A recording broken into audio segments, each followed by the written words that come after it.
একটা আম গাছের গল্প বলি। প্রায় 15 বছর ধরে একটা আম গাছ বাগানে রয়েছে, কিন্তু 1 বছরের জন্য গাছটিতে মুকুল আসেনি, ফল ধরেনি। আর খুব স্বাভাবিকভাবেই বাগানের মালিক এবং মালকিন গাছটির প্রতি অত্যন্ত বিরক্ত।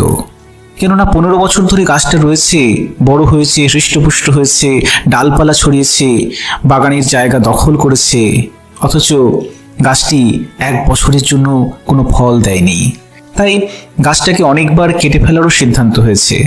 কাঠুরে এসেছে, কিন্তু কোনো এক অজ্ঞাত কারণে গাছটিকে কাটা হয়নি। কাঠুরে এসেছে, ফিরে গেছে, আবার এসেছে, আবার ফিরে গেছে। প্রায় 15 বছর পর একদিন দেখা গেল গাছটাতে মুকুল ধরেছে। শীতের শেষে নতুন সবুজ মুকুল হাওয়ায় দুলছে। প্রায় 15 বছর পর আম গাছে মুকুল এলো। দীর্ঘদিন মুকুলহীন সয়েছে মালিকের অপমান। বাঁজা গাছ শুধু হৃষ্টপুষ্ট হয়ে হাত পা ছড়াচ্ছে। বাড়ির মালকিন মুগ্ধ দৃষ্টিতে তাকিয়ে থেকেছে পাশের বাড়ির ছিপছিপে আম গাছটির দিকে। বয়সে কত ছোট, অথচ কি চমৎকার ফলন্ত।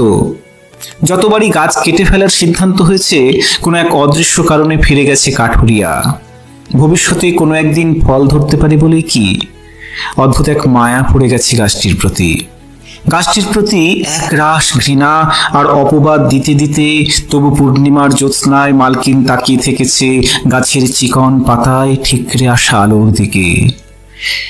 হারানো গহনার মতো সে আলোকে সে আঙুলে জড়িয়ে নিয়েছে। বসন্তের দুপুরে একলা উদাস মনে মালিক কখনো ছাদে এলে কোনো এক অমলিন হাওয়ায় বুক ভরে উঠেছে তার। তবুও গাছটি বাঁজা, অবহেলা ছাড়া কিছুই পায়নি দীর্ঘ 15 বছরের জীবনে। আজ গাছে নিঃশব্দ মুকুল দুলছে শীত ফুরানো হাওয়ায়। সেদিকে চোখ যেতেই মালিক ও মালকিনের মাঝখানে অপার শূন্যতার ভেতর দুলে উঠল কি গভীর আর্দ্র স্নেহ। তাদের দু চোখের কোণে উষ্ণ নরম অশ্রু অভ্যর্থনা জানাচ্ছে নবজাতক সবুজ শিশুদের।